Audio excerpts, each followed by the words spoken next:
Hey guys, just curious, what screen can you guys see? Can you guys see the Bitcoin Daily? Fine. Yep. Okay, let me just try this again real quick.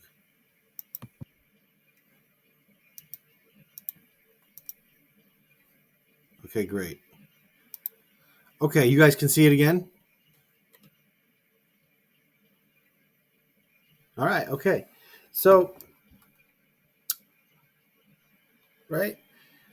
Um, let's just say we had this much data, right, a couple days ago, right? This was the higher edge for some statistical longs, like a sideways type day for the next day, right? Because we had one, two, three, four legs down. So the short term's down, right? It's bearish. But we candlestick pattern obviously down, but also right. We have a buying tail here, right? So that's showing some action reaction, right? And on top of that action reaction, right? It's now breaking. What is it breaking into? It's breaking into all this structure, right? We've had this uptrend channel that had a false breakout, right? When one of the things you have when you have a false breakout, right? There's good odds that when it comes back into balance, right, when this is building structure and it couldn't break on this retest here, that it's going to go test at least the bottom of this, right? So it's like you basically back off all these long liquidations, in other words. So what were the other odds besides the candlestick pattern, the short-term bias, and right? So the intermediate term bias was neutral bullish, right? It was neutral in the fact that it was sort of chopping around, but it had a general trend to it and it was up. Neutral acknowledging the fact that we could be slightly overdone in this time frame, but big picture is still up. We're still in a giant bounce breakout pattern. We've been in an uptrend since we called the January 10th signal right here, which was a pretty good signal to give, I got to say. Good job, Corby. He's not on the call. Um, but that doesn't mean tomorrow has to be that way. But there was good odds, right, that there was at least going to be a pause day. We had this action reaction. We had the short term kind of swoosh down, wash out the longs, go into this intermediate term neutral bullish with the big picture being up, this being neutral up, and this being down. But on top of it, we had a zero line reject setup on the CCI, which was also indicating pause, and we had this close now above this 20 moving average. Okay. So, right, all that was indicating that we were going to at least take good longs, fade support. Now, did we know that it was going to be this giant bullish engulfing pattern that would take? No, I mean that was pretty, at least for my end, unexpected. I actually went a short on that one day and I got stopped out, but I did take the long too, which was basically just a nice little double bottom.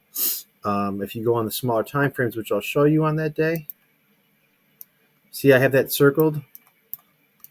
There's a lot of things that there was indicating that we were going to have some action reaction for some, from the like the bears have been in control over the 1 2 3 short-term time frame, which I define as a short-term bias. That's who's in control over that bias, right? But now it's just basically going into this one giant horseshoe pattern, which is the neutral bullishness of it all, right, with the confirmed right action reaction. Okay.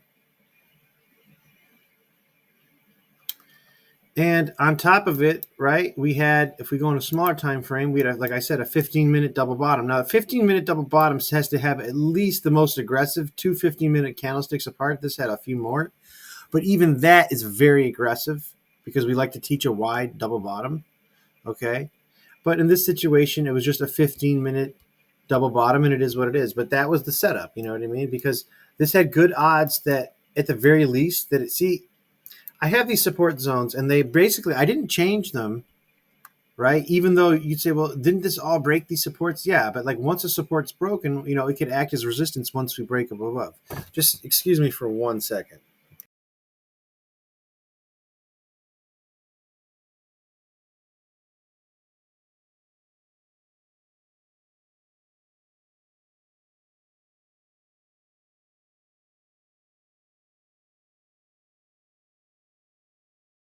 Okay, sorry about that. So why would I keep these support zones? Like, well, for one, I don't just blindly fade every support zone, right? Because right, like once this double bottom was broken, I was sidelined for the day, right? It was I forget what happened on this day. This might have been a winner, that might have been a winner, and this was a loser. But the idea is that once this key reference area is broken, and it was a micro bull bear that I got rid of or whatever. It's like I'm not going to be continuing now buying. It's like I was done, right? Now once we saw this action reaction, right? You could say, okay, now I'm going to use this because of this action reaction. I'm going to use this broken support zone, right? That actually, because we broke back above it with action reaction, is now support again. So that's why I keep that in there. If you wanted to get aggressive, because that would have been okay to take along there. The other way to take along is that wait for that. Then you put a resting order in here. Don't be too whatever. You can put it right there. You don't want to be so like such a. It's not like a long one, so don't be so greedy on it. Just get in there. Then you got faded, and take half off at the highs. And the next micro bull bear, you take your other half. Your quarter off. And, now you have other zones that you can have for your targets, right? Now, as this came up here, we had this huge double top, and you have to say to yourself, well, I don't know if this will hold, but we did have a couple of things here that in hindsight, I wish I really got aggressive on this day for a short because, on this area, right, there's a V recovery, right? I'm reminding myself and everyone on the channel, never short a V. Right? Never fade against a V because, obviously the other way would make sense too. But basically V's are basically a recovery pattern and the shorts are getting crushed. And what happens is that the V usually will go sideways and dip and then it'll go, right? But here, when this went from straight line from 35 up 3,000 points in a very short amount of time, that's just like one day, you have exhaustion because it's like, well, how far could it go? You also have this selling tail here, which I even called selling tail because look what happened. There's such a strong zone. Because we had a huge move off of it. Literally, I don't know if it's going to work out, but you can put a resting order there because I've had this zone here for days. With a stop, a few ticks, very tight stop. If it stopped out, fine. You lost like less than 200 points. You know what I mean? On a 37.99. If someone has a calculator, we could calculate if you don't mind. Okay, so 37. Let's just say you put a resting order at 37991 and you had a super tight stop, which it depends on your style. Like you might want it even fatter away, but let's just say you said, hey, it's either going to hold at this zone or not. And you have it at the beginning of the zone and you have it a few ticks after the zone, right? So if you get in at 37991 and you have a 200 point stop, right? You could have it at least a few ticks above here. That's like a couple hundred points. So we'll have it at like 38225, right? So what if someone has a calculator? Could you subtract 38225 minus 37991 and just like type it in the channel? And then we'll do the next step. Oh, okay, cool. And then can you guys divide that by our entry price, which is just 37991? So this is less than 1% because 1% would be 379 ticks. But it's just nice to just get it exactly just for this.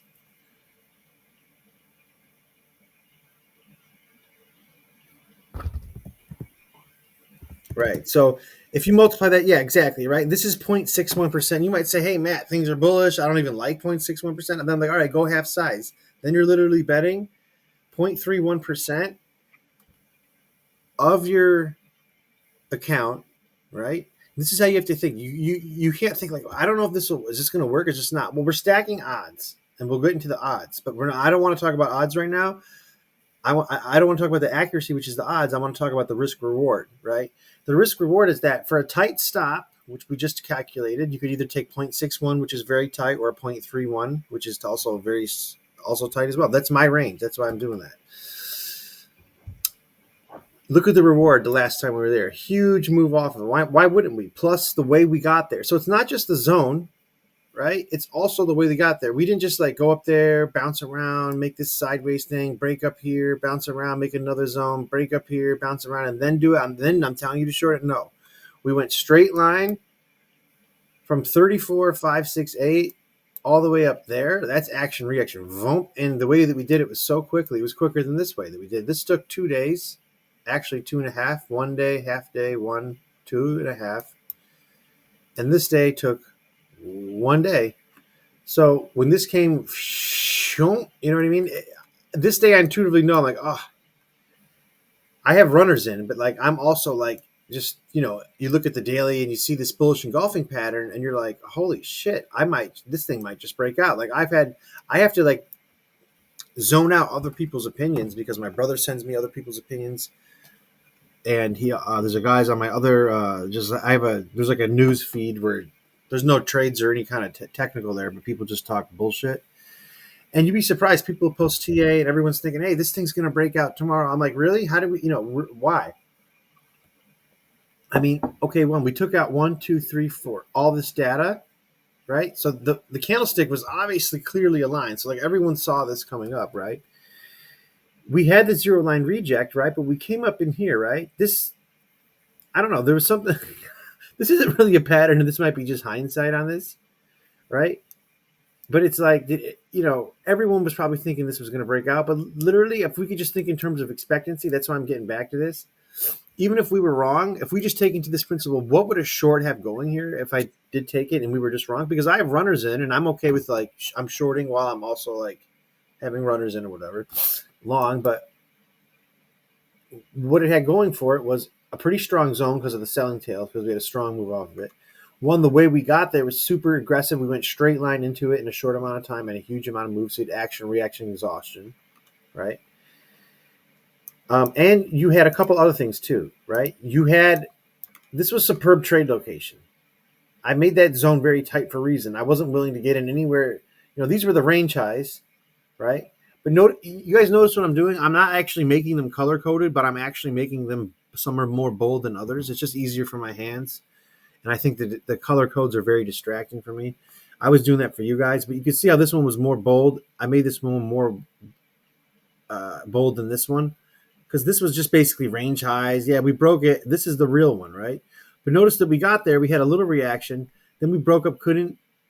This is an example on a 15-minute time frame. So this is not super small. This is an example of the market rising in agony. So like, the hardest part about fading against, like when you're against a trend like this, is like you have to have superb trade location. One, we know that trend days, if you're wrong, and 90% in the end of the last day, right?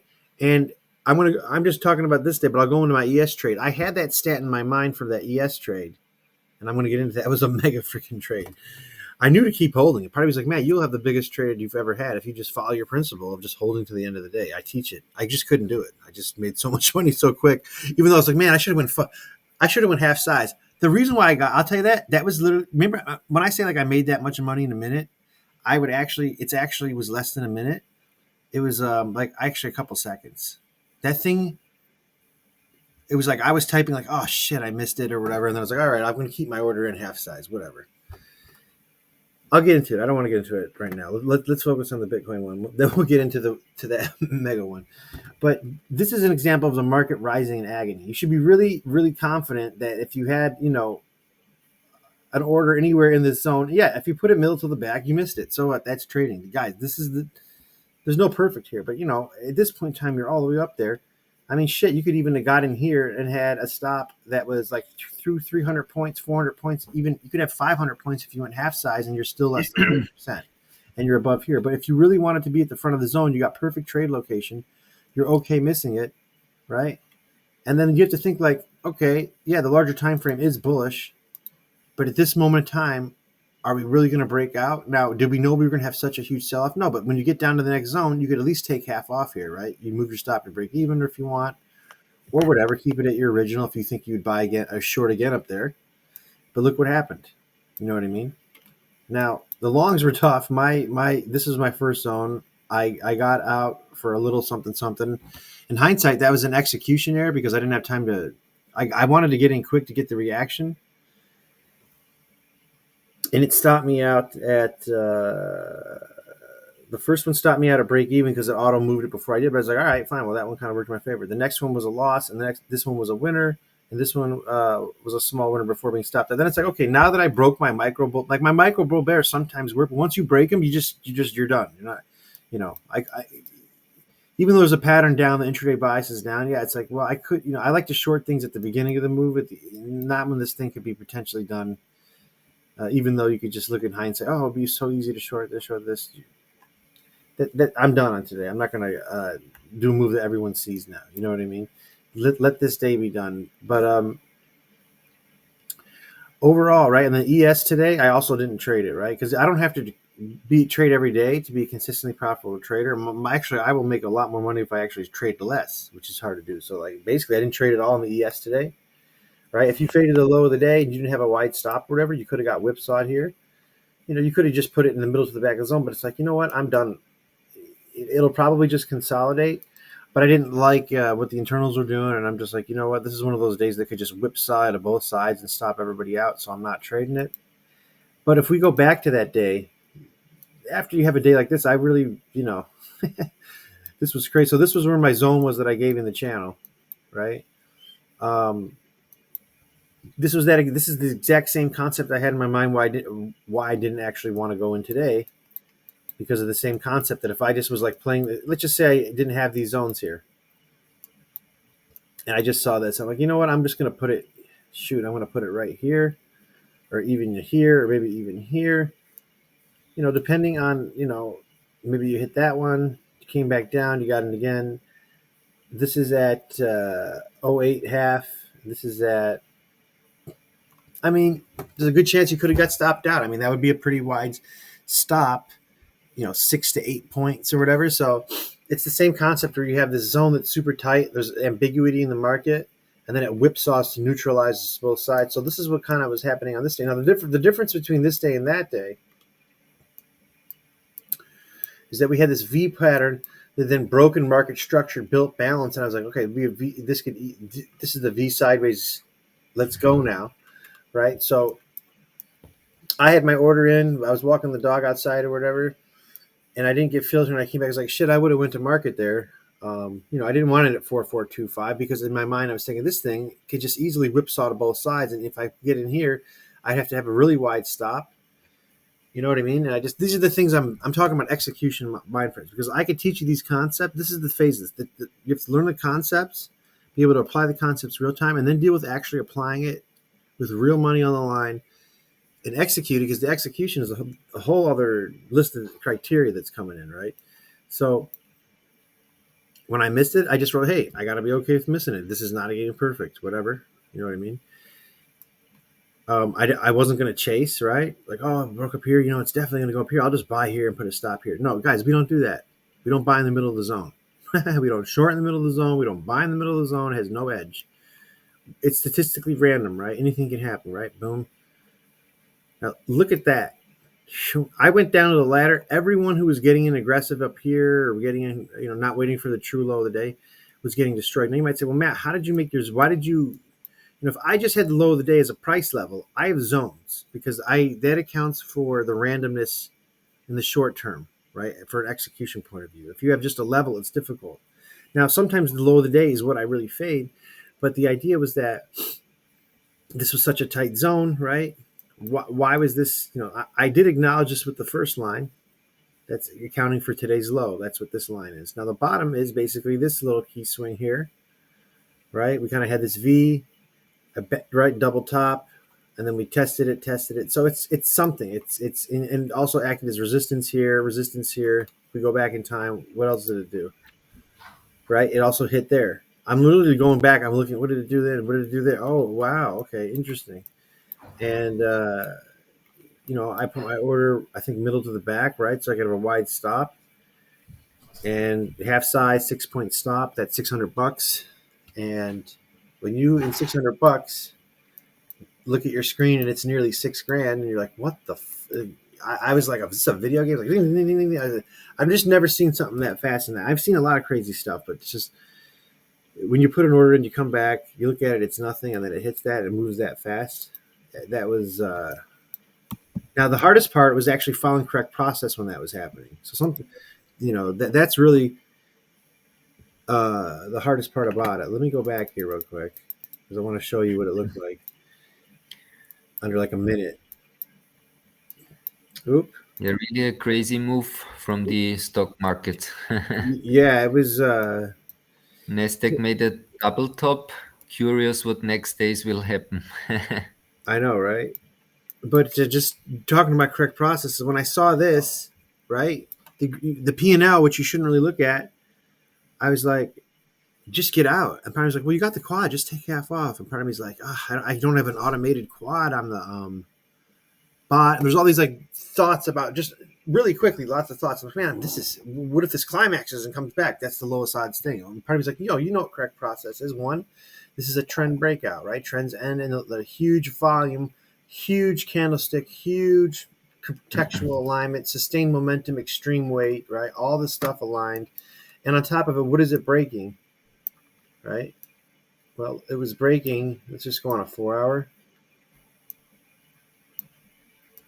Right? It was breaking this. Look at this touch point. It's like this giant kind of balance, right, or whatever, right? This V cup. So breaking this, right, was going to have huge, right, and then the next real zone was really, this kind of swing high, if you will, up here, right? Because it touched there, and then broke. And look what happened. Now, remember, I fade this, the fade key reference zones on non-trending days get on board the trend on trend days. The trend is the king, so it's like I will not fade against a trend, right? So I wasn't like thinking short. I remember looking at the ladder and I was like, why are people shorting this? Like, because so the thoughts were basically saying, hey, take half off, let the rest ride till the end of the day. That would have been correct process. And then part of me was like, wait for pullbacks to add on. You can make the most amount of money on pure trend days. In my mind, this was all correct process, by the way, in real time. And then part of me was like, I just made 9R in a minute. Where else am I going to do that? Just cash out and just go all out. Bam. I went all out. I was done. You know what I mean? It was like, all right, fine. But that wasn't correct process. That was just me like, the exits are hard too. I'm just talking about what's going on, right? So what could have happened? Let's go on a smaller time frame. Correct process would have been, okay, technically, correct process is, you hold a core position to the end of the day and you add on add-ons and you don't even scale up. That's like a hardcore different strategy I came from.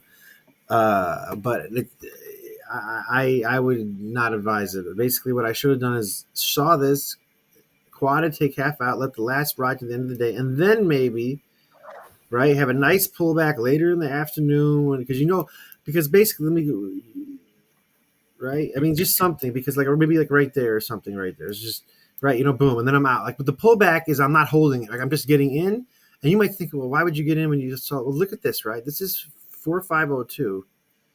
I mean, this is substantial. On these days, you can make so much money when the intraday bias is up, the sustained momentum's up. Plus, okay, guys, the other reason I was going to want the pullback, if we go on the internals on the day, which I'll go right here, it was at extreme levels. So there's three things I look for with the advanced decline and tick. I look for divergences,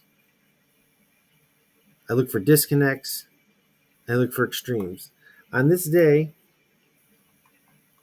look, this was holding way above 2,000 sideways the whole day. There's a famous stock trader, I forget his name. He had a video come out in the 80s or early 90s that then they had to remove, and he basically was talking about the S&P. He's like, when the tick is holding at 2,000 going sideways, he's like, everyone thinks it has to keep going up. He's like, no, it's just going to trend the whole day. And that could even happen at 1,000. So not only did you have 1,000, you had the whole sideways thing going, this was at an extreme level. 2,000 is extreme. Up here was I was like, Matt, just let it go and go to the beach. Come back in 2 hours before the market closes and cash out. Be okay. Just be okay with losing. But it was hard. I just was like, seeing that move that fast, ding, ding, ding, all my bells alerted off. I saw it. My heart went up. My freaking adrenaline went crazy. All those thoughts. I just cashed out. So it was a mistake. But I was pissed about it too. I was like really right. I was like, man, you just made $5,000. Why are you really pissed right now? But I'm not trying to make money. I'm just trying to follow correct process and maintain the optimal state of mind. Because if I didn't have an optimal state of mind, I wouldn't be able to hit that trade. You know what I mean? Because you never know when those huge winners are going to happen. You just have to keep following correct process. But the other thing that was happening too for the pullback, besides this hitting extremes above 2,000 and holding sideways the whole day, pure trend internals, pure trend days are higher highs, higher lows the whole day. And even though they happen over a large sample size, statistically around 2% of the time, when the odds are aligned, when they do happen, you're going to make the most amount of money, like your whole month, quarter. I mean, you could really go into it hardcore when they do happen. But if I go back just to show you what the internals were like on this day, this is the 14th, right? So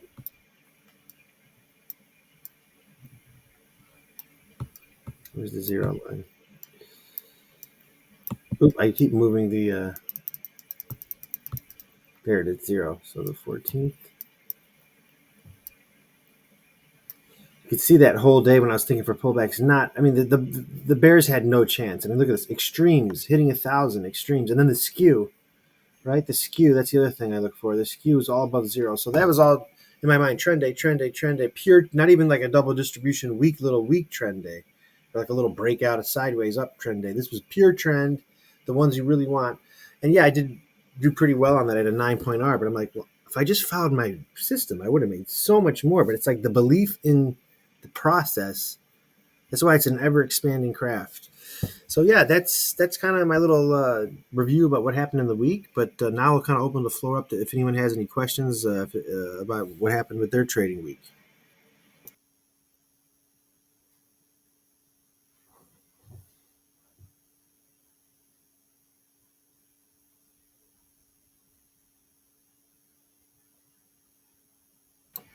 Or if no one has any questions, that's fine. We'll just move on from that. But if you think of one during the time, that's fine too. But hey, Kobe, I see you joined the room. If you want to unmute and say hello, that'd be great too. Or Fibo, if you have a question too. I saw that you just unmuted. You could. Well, I was wondering if there is a way to detect when there is going to be like a trend on any of these coins that are acquiring value. Like, for example, today we had Sano. Yesterday was Caspa. So I'm not sure if there is a way to. I mean, I see that you have this column with a change and unchanged percentage. How do you guys are able to detect what trading vehicles are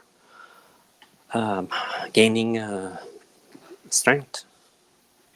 Well, if you go in the blue room and I'll just rattle them off as well. If you type in pre-market conditions Okay. of a trend, basically I listed all these pre-market conditions before like the day opens that would increase the probabilities that you could have a trend day, and we could go over a few, right? I'll just look at them.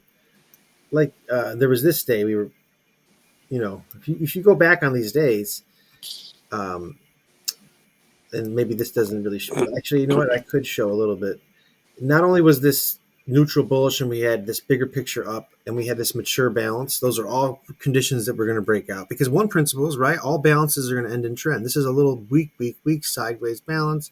It's either going to break out or break down, right? And on top of it, if we just zoom in on this little time frame here, we had little inside days, little contractions, and I remember on this day, it's like we were all up. We were really going like fading fading the high today. Even breakouts were on the table, and it's like, you got it. Now, okay, we got that moment. That was a great move, right? Now, okay, this broke out and then broke back into balance, aka this was a false breakout, which is like a pattern, right? That then says, okay, on statistically, when these things happen, they're at least going to go back and touch maybe down to here, right? I'm not saying this thing has to reverse all, because this false breakout is visually a tinier pattern than this giant bounce breakout pattern. So if you have a bigger picture bounce breakout pattern, look, this short-term time frame here is sideways to up. This big picture time frame is straight up break up, right? And now your short term now is the last couple of days, it's up now and it's kind of neutral up now because and then we kind of had this last and right, and then the short term day became bearish. But why was the next day sideways? And then there was a lot of things, right? That this short term was only one time frame, right? You had this beautiful zero line reject, you had this giant, right, nice moving average pushing straight line with this action reaction selling tail, a buying tail rather, into this intermediate zone here. There was a VPOC probably if we drew it. You could just see these things. And then, we didn't know it was going to just eclipse the whole day, but it's like, yes, as long as there was a nice double bottom, that was a nice, easy trade. Even if on the smaller time frame of this Bitcoin, the V reversal on that looked really nice. Now, breaking all this data, right? You didn't know, right? We go into the expectancy of why that short could have been great from a risk reward perspective if we look at it. Right, but you don't have to catch every move. And sidelining is also a great position too. It's like you have to get this in your head. I have to remind myself this, because this is the next phase of where I'm at. I don't have to trade every day. Like the ES, it's really nice. I could just not. The last 2 days, I didn't have to trade. I just didn't feel I had that great move in it, and I just was like, you know what? I'm just gonna wait for the next real nice expectancy trade. I'm not gonna get whipsawed out on these little choppy days where there's indecisiveness and people are greedy, and it's like, hey guys, this move already happened in the short term, but then you have amateurs just buying every breakout, and it gets whipsawed, and you have these days that go boom, boom, whipping, expanding the range of both sides. And you could be like, wow, I just faded a double top and got stopped out. Wow, I just faded a double bottom and got stopped out. So it's like, I'm done on this, at least for the ES. Now,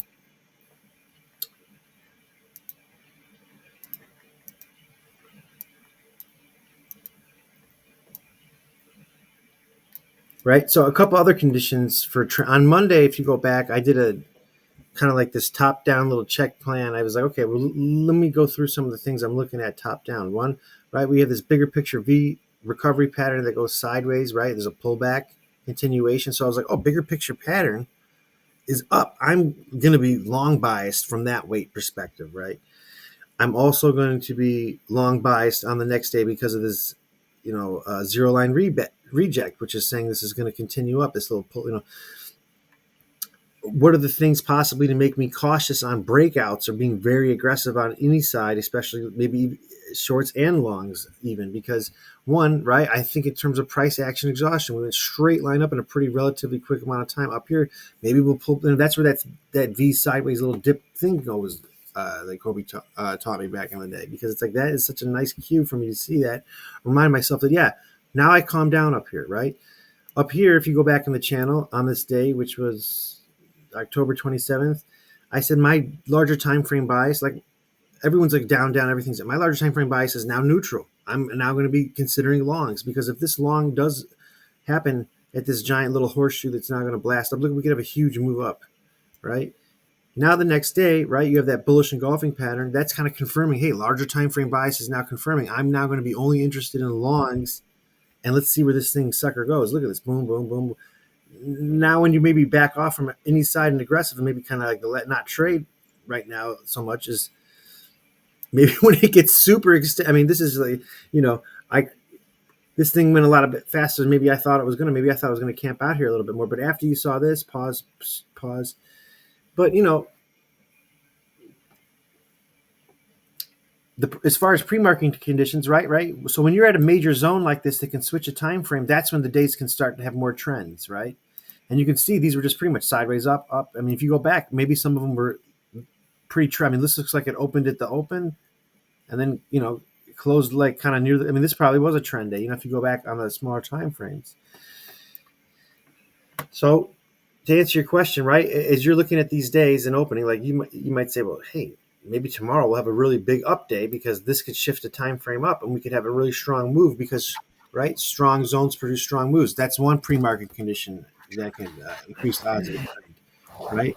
On the Bitcoin thing, it was more like a congestion, like a spring contracting, right? So like volatility contraction, right? A balance that's mature, right? If it's near a high volume node, if we're having elevated volatility environment, which we have, look at that. Wow. That increases the odds of a trend. Because like when I say a pure trend day is 2% of the time, right? But there's other types of trend days. You can have like a double distribution trend day that's like 6 to 8% of the time. Like they happen around 10 to 11% of the time. But remember, that's just in my mind a little stat that I got from a book that I'm just in my mind thinking to calm down about being overly aggressive on certain days. But remember, when all these things line up and the pre-market conditions say that the odds are lining up for a trend, then you shouldn't think, oh, well, it's only going to happen 10% of the time. No, on that day, maybe the odds are lined up that it's going to happen 90% that day, because you have like, look on my sheet. If you have 9 to 10 of them lined up, then it's a confluence. And there were so many things lined up. Huge. Look at this. Trend days happen when you have a lot of people, expanding the volatility range, right? And now that we've had that expansion, what's that indicator? This is the average true range. Okay. That sounds like a good indicator to notice momentum.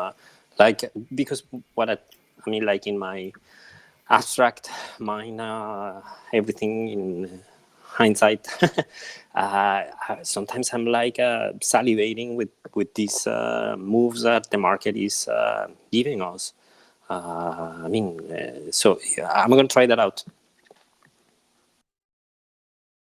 Yeah, and the other thing too is like you said, this was a momentum indicator. Well, I just wanted to comment where momentum kind of means like this is more like a 24 hour. You could read momentum with it. This is more.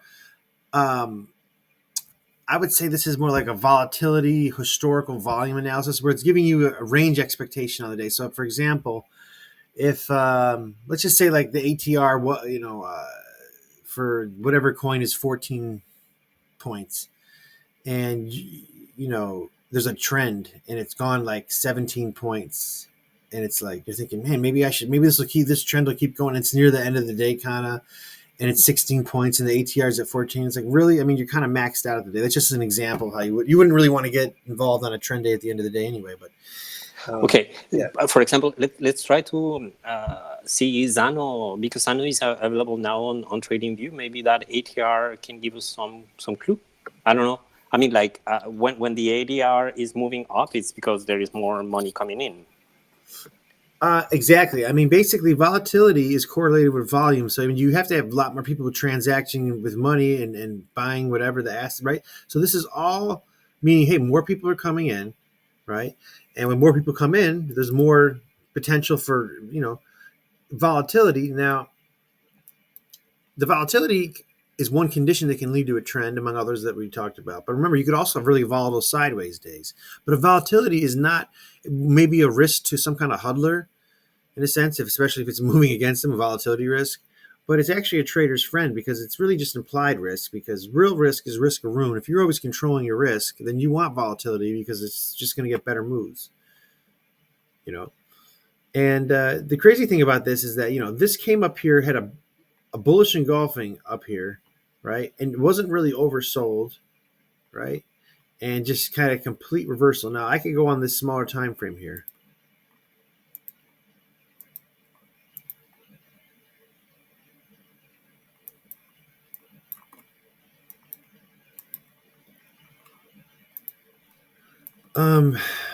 Let's see here. Bitcoin. Yeah.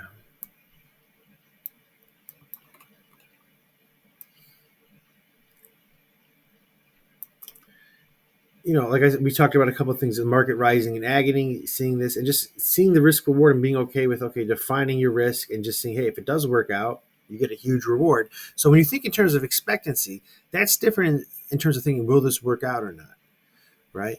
You might say, okay, will this work out, or will this work out enough of the times over a large enough sample size that if I get the reward, I will make money? Because you might have a 50% win rate, but you might have a huge risk reward ratio. I mean, you might be making a lot of money because every time you win, you make $5, and every time you lose 50-50, you lose $1. So that's how I think when I see these moves, and then it's rising in agony, and then you can have a small defined risk. Now, you don't know it's going to go all the way down here, but Bitcoin's kind of like that. Smash, move up, smash, you the exhaustion, right? Now it's like, okay, well, what's the next strategy? One, I'm just not interested in getting into that, even though there was a zone here. It's like, okay, well, let's see, let the market kind of settle itself out for the rest of the day. And wouldn't it be great if we come down to this old VPOC here that I had? Remember, this is a great example of what I wrote in the channel. I don't know if it was today, but I talked about VPOCs and how to use them. Someone was asking about them. I have this written as a VPOC, right? This is a sideways congestion zone, and this is the area that it spent the most time. You can just visually see it too. Look, like congestion, breakout, touch, resistance, congestion, resistance, breakout. So all this really isn't important while it's happening. It's only important when you move a significant amount away from it and you touch it really on first test. Look at that. You could even have your own trades going on up here, short, long, whatever, and then have a resting order here, automatic fade. If you don't mind, sometimes it's tough to do that because you're like, shit, man, if I have a half size straight up here, I can only trade half size up here, but maybe you only should trade half size long up there. I mean, it's already overextended. It could whipsaw back down on you. Plus, when this builds a frac, you might say, well, why did you have a huge gap here, Matt? And why did you have this very diminished, and this is prominent? This is because this is a 5-day fractal. If this breaks, it could really liquidate. So this zone is I'm not trusting this zone just because it was a key swing low and it moved us here. This is more prominent because it's a huge time frame. It's a long time frame. It would be more exhausted back then too. And look, that held really nicely on first test. So yeah, that would be super great. the market isn't perfect. It could not even get there. It could just go from the body here and go halfway here and say, screw your zones, man. You know what I mean? It might not even, you can just build a balance up here. Like, we'll see what it does. Obviously, like this key, technically this is also a key reference area. That's why you see how it paused there. I just like, there's so many ways to look at it. I just don't want to confuse everybody. But I see these things. It's like, yeah, of course, today's low and yesterday's low, you guys know, is a key reference area, but it has confluence now with this key swing low, which, I could just adjust the zone and make it a little higher because that'll touch that. And look, it's pretty close. You know what I mean? Like, that's kind of what we're, and you could even like, okay, that's the VPOC. But if I draw a node and I take this buying tail into consideration, I'll make this fat half. And I'll just move that a little up a little bit. And this I'll still keep there as whatever, but this micro bull bear shouldn't really be prominent now, right? Because why? Well, we've traded around it now, right? Came up here, support, broke, touched, little reaction, broke, touched, I faded that, little reaction, intraday bias. So when I have, notice I was like very aggressively taking half off. Part of me is like, Matt, when your intraday bias is down, just go all out. Because I would, believe it or not, going all out, you make a little fat, you might say the sustained trend is down, the bias is down, going up again. There's a lot of people that believe this will go down again, so they're going to short this. That's when you have those things against you as a weight. So along here had a lot of things going for it. I mean, not going for it. It was coming from this strong zone. It was coming to the reason why I thought it had decent odds to possibly hold at that moment in time is the principle of exhaustion intraday coming down short. There was responsive buyers there, right? They just couldn't penetrate at that moment in time. It was just too, moved too fast too soon on that time frame, which was an intraday day trade. So it wasn't like this super great trade where I was like, everyone has to see it or whatever, but I did talk about it in there. But the idea is that in my mind, I'm already prepared. I'm like, this is a zone fade for a tradable reaction. This is not a zone fade for a reversal. I'm not expecting this to go bounce and go all the way up here and break out. This is like the bias is down. The momentum is clearly trending down. This is just going to be a short-term bounce up to this zone. I'm going to take at least half out, which I did. I usually do take 75.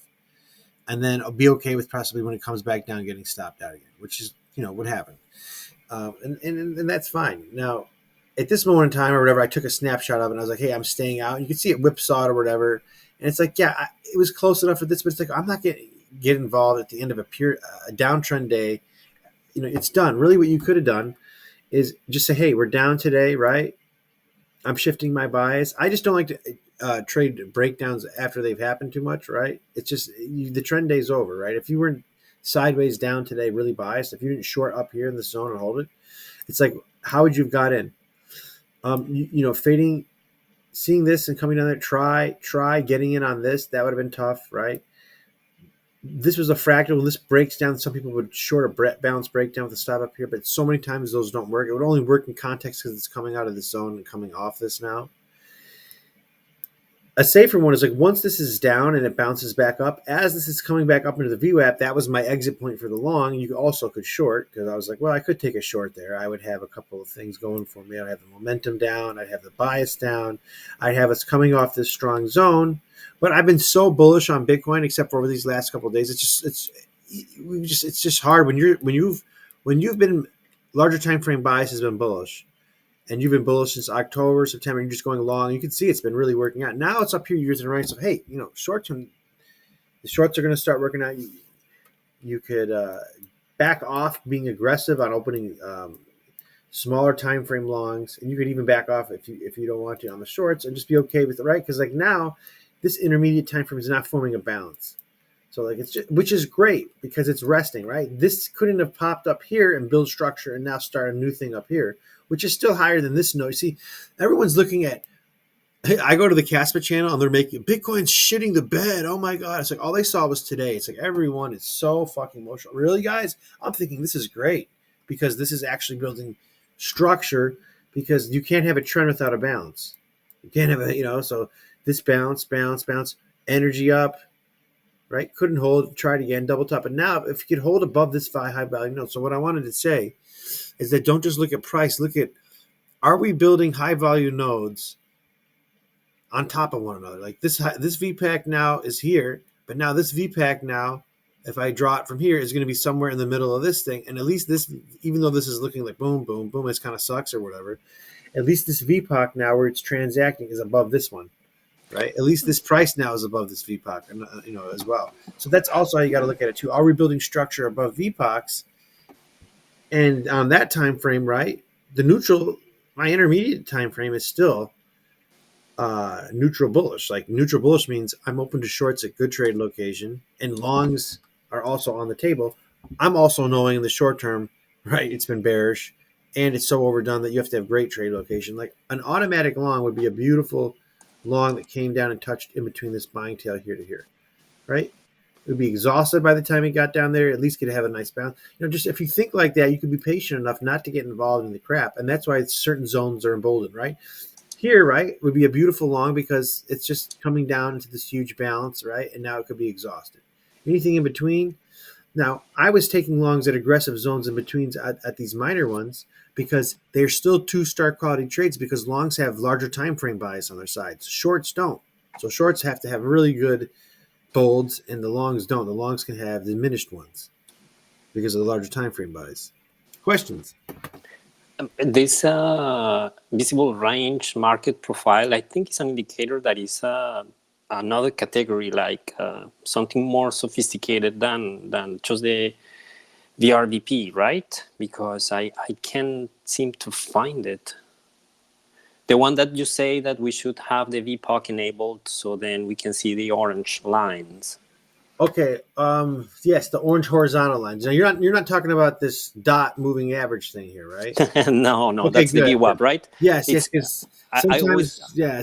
people refer to the VWAP as the horizontal, but it's not. But yeah, the VWAP is basically like showing price through time. It's basically for That resets each trends. and every session. Yeah. Yeah. But the one you're talking about, right?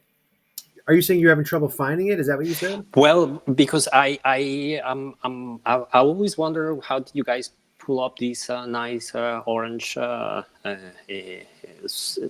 supports, let's say. But yeah, no, I just have the VRPP, and then there is just one VPOC, and then you can put another one, and that's it. So do you guys build it? So do you have this? Do you have this one on the right? Yes, that one I have. And then you have this one called fixed range. If you want to get like, okay, so that does it automatically. Yeah, If I exactly. want to snap it. We do build these things. Oh, okay, great. Thanks, This is Kobe. not Oh, hey, ongoing. Kobe. This is just I'm just taking Yeah. trend lines that I Great. adjust to these highs or whatever. You have to. Most of the stuff is all customized and built, and Yeah, correct. Like, So you build the shelves. yeah, the idea is not that you have an indicator. If you have an indicator that does something, then it does something for other people as well. But to create a real edge, it's just better to do something by yourself. Correct. So to come from a naked chart and then try to look for something and then illustrate it with small single tools versus automated tools is a lot more prosper in principle as a way of using tools. Correct. And I'm seeing the way that you customize the oscillators, and it's pretty fascinating to see how they capture the waves. Thank you. What is the Matt? What is the setting of this VRVP that you have on your 800? Yeah, no, that's visibility, but the inputs it's you have it at 870. Okay. And what's kind of cool is you can see, like, even though these are taking, I clicked and dragged from here to here, and then you can define it. And this one on the right that's pinned will take the data just from whatever you're showing on the screen. It's pretty close, even though it's not pinned all the way. You can see that this VPOC and that VPOC are right in there. But also remember, it's not just the VPOC. You see that histogram bar? It's sort of, you want to just have a general area. That's the high volume node of the whole thing. But right now, since this is just going back and forth around, and this is just kind of useless. It's not really. It's just kind of. It's something I'm noting. Like, it's like today, right? It came down and it had a little bounce that got me along and out. But really, the other one, boom, broke down. And it was like, because it's just when you have a high volume node and it's sort of around it, it's it's not as powerful as if it, like for example, this is a running VPOC. It's smaller time frame. It's sort of still manifesting it around it, so it's not that important. But you see how this one was a huge VPOC. Then we moved a huge amount away from it. Then we came straight line down into it on first test of a VPOC. When you move away from it, it's called a naked VPOC, and you can have a huge reaction. Look at that smash all the way up there. So that's better than kind of using it now. That's why I have it diminished. Or this, I'm sorry, right here, part of the microvolt bear, but still. But yeah, And they're in very regards, useful. Yep. sorry for interrupting. And in regards to indicator settings, it's the same thing. Cynthia Case, that's Kase, does great work on indicator settings that are in relationship to market conditions. So my indicator settings change all the time. I don't ever have it automated and computerized like Cynthia Case does, but the indicator shouldn't be static because nothing is static in the markets. So an indicator is, if you have, let's say, a moving average, that's a simplified thing. If you have that on 20, 40, 200, and you have that all the time, that makes sense because you benchmark something in a simple way against the market. But let's say uh, we have oscillators or momentum indicators, then you don't want this to be static. These settings change, and even if you do something simplified, let's say a linear regression channel, while classical TA tells you, oh, this is curve fitting, since we're doing everything a little bit different. Quite the contrary. I'm looking for beauty principles.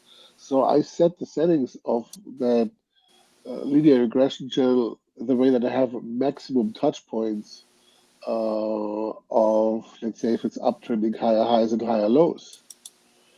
And that isn't curve fitting. That is actually, from a beauty principle perspective, the highest likelihood that that next one is matching. So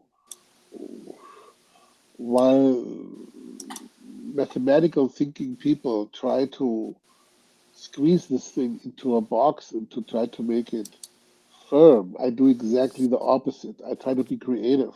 As I said, I try to work from a very blank page into something that makes sense for the situation in this kind of market for that kind of time frame in what I'm looking for.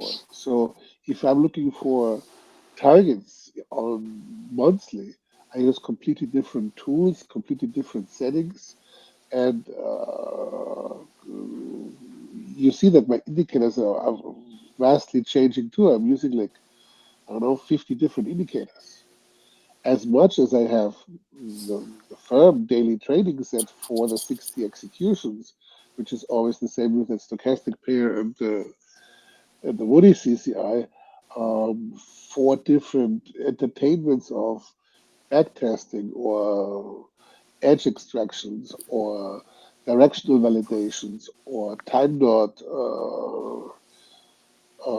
estimates or target estimates or retracement estimates or whatever I'm after, I use appropriate material. I don't use that material just lazy where I go to a chart and say, oh, well, for this I use that, this is the settings. Far from it. The market is a reflection of its time. We are in very unusual times to expect that these things work whatever this November, this December, the same way. That this is the reason why I picked next week to take care of some personal business and close the red channel from Monday to Wednesday, is because this is just abnormal behavior typically, and then I should build on that typically abnormal behavior of a holiday week with people just thinking turkey and Black Friday shopping. Why would I take those risks? It makes no sense. Somebody else would say, "Oh, this is a great opportunity. We might get a creep up as usual, or one of those Thursday, Friday shoppings in the cryptos." Or yeah, fine. I don't have to be part of everything, especially if it writes that I don't have statistical edge over it because I'm basically taking a non-statistical week in a non-statistical environment, because we have a very new year describing this year. This year, from a cyclical perspective, was weird. From a summer doldrums perspective, was off. Uh, there's no there is no such thing that it would be this cookie cutter thing. It's just that need, and it's double fold. A lot of mathematical minds are in the markets, and they already don't like any kind of too creative, too outside the norm, too non-rule based, too discretionary. So that's the first obstacle for them to be more flexible. And then the second part is the more you cannot control something psychologically, and the more you're driven to control something. So, for example, if you walk away from a trading day where you were losing, it wouldn't be atypical that you want to organize your cupboard or go wash your car or do whatever you can do where you exactly know if you do this, this, and this, then you get this satisfactory outcome. Because that lack of a normal response of not being able to look at the future and have clear clarity about it, because nobody is a future mind reader. We're just stacking odds here.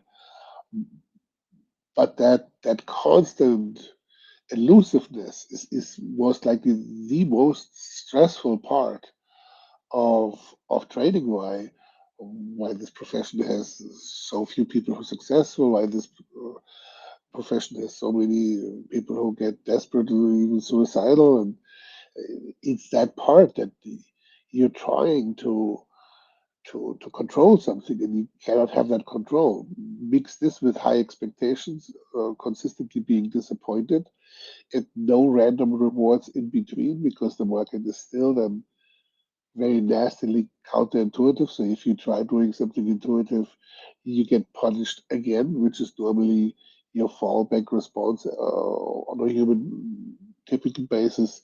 That gives you at least some sort of a reward.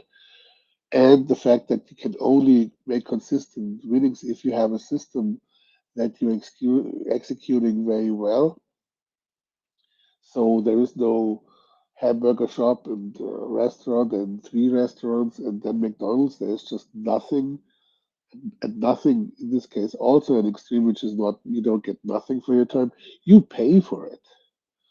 So all these extremities of psychological strain in regards to expectations that you consistently get rewarded with pain for all your efforts.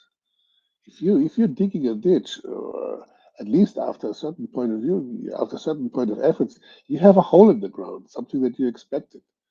But who would expect, if your parents all the time tell you, if you just do well and if you work real hard, then you will make it in this world. Yeah, not in trading. Not in trading. I mean, eventually, but if you in the first 10 years you can work no matter how hard you want to work, and you just still all the time pay it, your time, your finance, your resource, your credibility. Most people just consider as gamblers. Some other people consider as evil people in the Wall Street sector. Uh, Nobody knows how these things work. So it is very, very, very hard to do this. And I think what's necessary is this flexibility and not a rigidness. The rigidness is what it's called for. It's that obvious thing. It's that, okay, at least afterwards, whatever. I beat my child and she cries. And I'm happy because that's what I to be expected. Yeah, it's not that great of outcome. So instead of trying to develop black boxes, instead of trying to hope into a pure mathematical approach, instead of leaving that indicator setting always at the same number, it makes way more sense to think principle based. It's only logical that if you have wider ranges, more volatility, that you need to readjust indicators that measure these kind of things. Because if you have 3 years of 4 or 5 point ranges in the S&P that I experienced after the bubble, versus then comes another 5, 6 years of 20 or 25% ranges, yeah, obviously the indicators need to be adjusted. So in principle, it is just good to know your tools and what they're for. Be flexible with those tools, and C, not to try to look at tools the way others look at them, because that automatically diminishes an edge at the very end. As much as human psychology is repetitive, you know, what would really good, or let's good in regards to very well known technical analogies, be useful to you, with the except that you say, oh, this is what the crowd does here, maybe I want to fade that, so to do the opposite around. It's that's why unfortunately it might be at times be confusing what we're doing, but this is we're approaching this more from a creative perspective, and creative in that way to find applications and their settings principle appropriate to the environment and what we want to do with them. So that it not that you might think that we're doing this for fun. It's more work, but when you see the result, it also provides better hit rates, better risk reward ratios, and as such, then easier execution, because there is more room for human error that we all need. Um, so that's a more principled, more generalized answer to your question about representation. And one of the principal sayings is representation is psychology. If a student gives me a chart of his, I can tell a lot by the chart of where he is in his development, or what's going on in his reflection towards the market. Because if you have whatever 5, 6 lines of indicators below, that can never resolve conflict between those signal scanning. If it's very widely stretched, or worse, if you have a wrong aspect ratio, if it's from the phone, the whole world tells you, no, you can trade from the phone. That is absolutely nonsense. Not only from the chart perspective that a phone provides, but simply from that would be the same thing that you give a race car driver a Honda Civic and say win the Formula One. That's just, you need a little bit of toolage and a little bit of screen space and a little bit of clarity to make educated decisions. You cannot trade from a phone. It's silly. It's really silly to think that it's just what they want you to think, because on the go, here's another trade. I could here I can there are a lot of buttons to push. That's for sure, but to push them at the right time and with a consistent outcome, it takes a little bit more than a stamp size screen. It's just certain things that just not being able to be put that small. That's my 5 cents for representation in psychology. But when we discussed earlier about, for example, the setups of the zero line reject and the continuation of the slingshot, I was under the impression that we could jump from one time frame to another without having to affect the settings of the oscillators. I didn't understand well. And that is correct. That is absolutely correct, because when you look at the zero line reject, what does this describe? It describes a slower and a faster setting.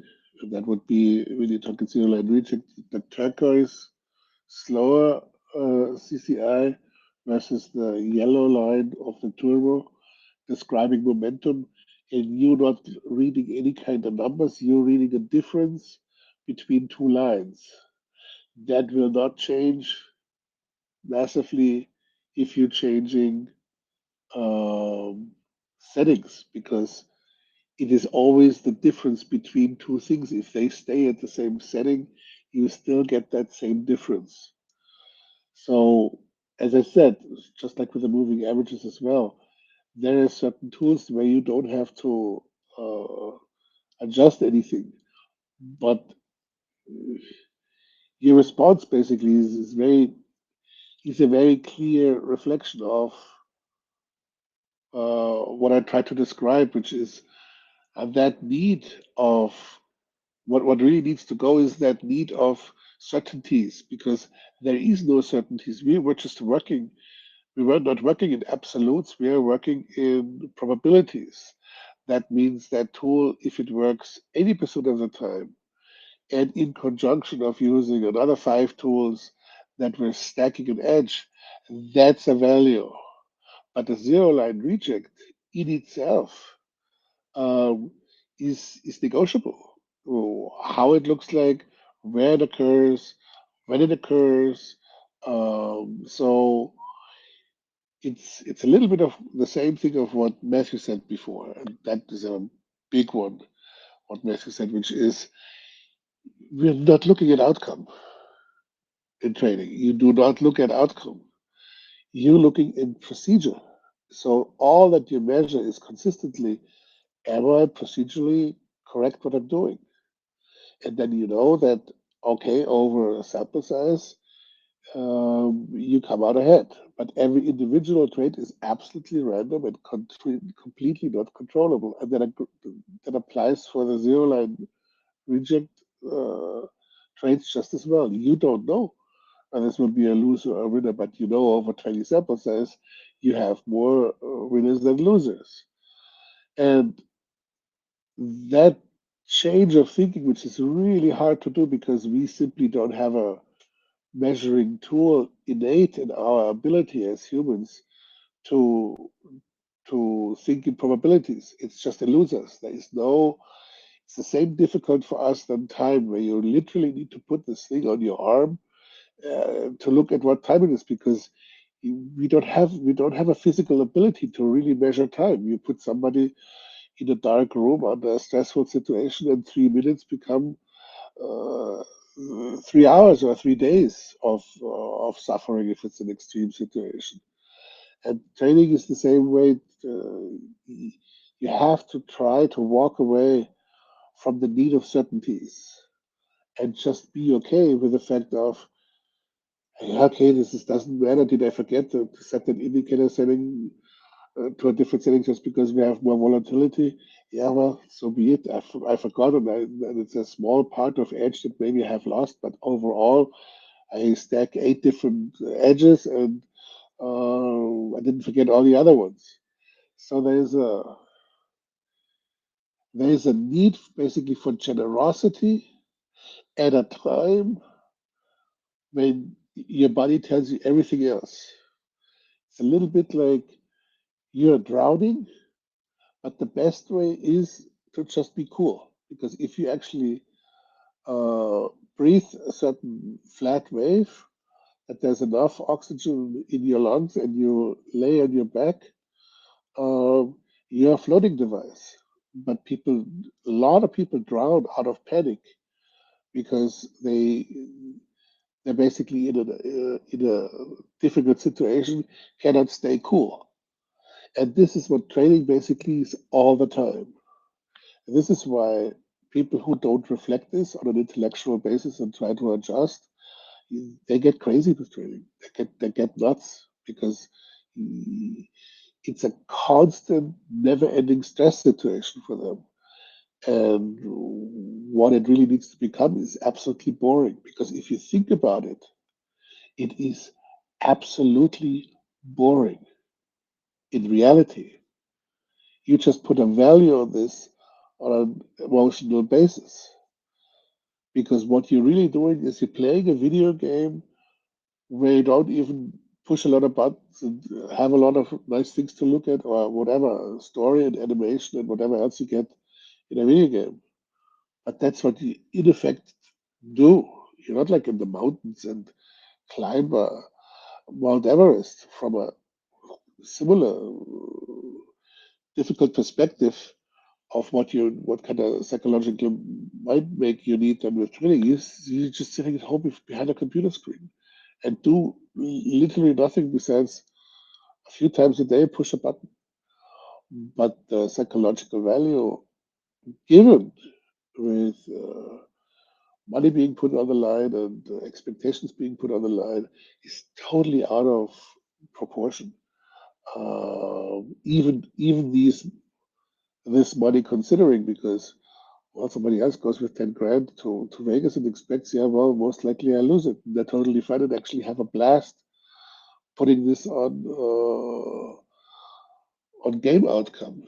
But if you're training, it's like the expectation is, yeah, well, I want to be a winner.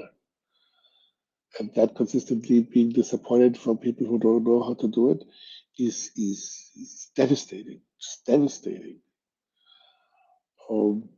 So that in response, if you ever like before you're now starting, or can we figure out which are the ones where the values don't change, which are ones what can I trust and what can I not trust? That's the wrong questions to be asking. The right questions to be asking is, how can I get there and enjoy the process? Is a good saying from Tony Robbins that I like to quote. How can I get there, or what's not perfect yet, and how can I get there and enjoy the process?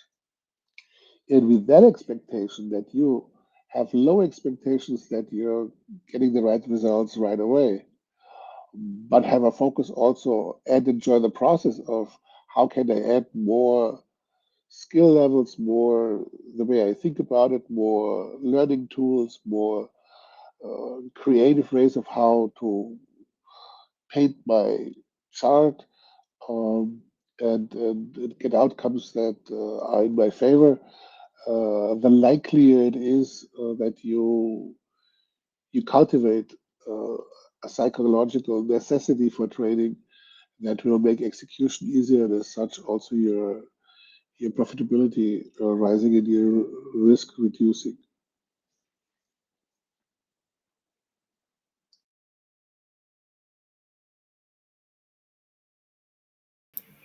Thank you very much, Kobe. Yeah, it was awesome. Viva just gave you a thumb up. Guys, as we're wrapping up here, I just wanted to throw out, does anyone have any other questions that they haven't asked or anything? Yeah, we could be chatting for hours. Yeah, I know. So no worries if you don't. But yeah, that's hopefully you guys got some value from that. Thank you very much, Corby. Just as a final word here, as we're going forward, I just want to just remind myself and everyone else, it's like even though we're dealing with money at the end of the day, really our job here is not to make money. It's really just a correct process, and even though there's an intellectual component to it, deep down, really, it's just basically a spiritual mastery of yourself, because overlaying all these impulses and fight or flight responses is the ability to stay centered. So it's like you can remind trading is sort of like the guy in the middle of the mandal and the wheel of life is spinning all around him, but he has to stay balanced and centered in order to stay the course. So that's what we do here, and we're not hype channels. I'm telling you, I'm in a lot of these other Telegram channels for certain coins that I'm watching, and it is just complete gambling energy. And it's like it's so nice now to have something that's just completely quiet and separate from that, because even though all this volatility could be crazy, it's like we're doing everything on super low risk, and we're not going to be swayed by any hype or any gimmicks. So thanks for coming out. Appreciate you guys. Thank you, Kobe. Appreciate you too. Night, guys. Thank you All right, guys. thanks. Bye.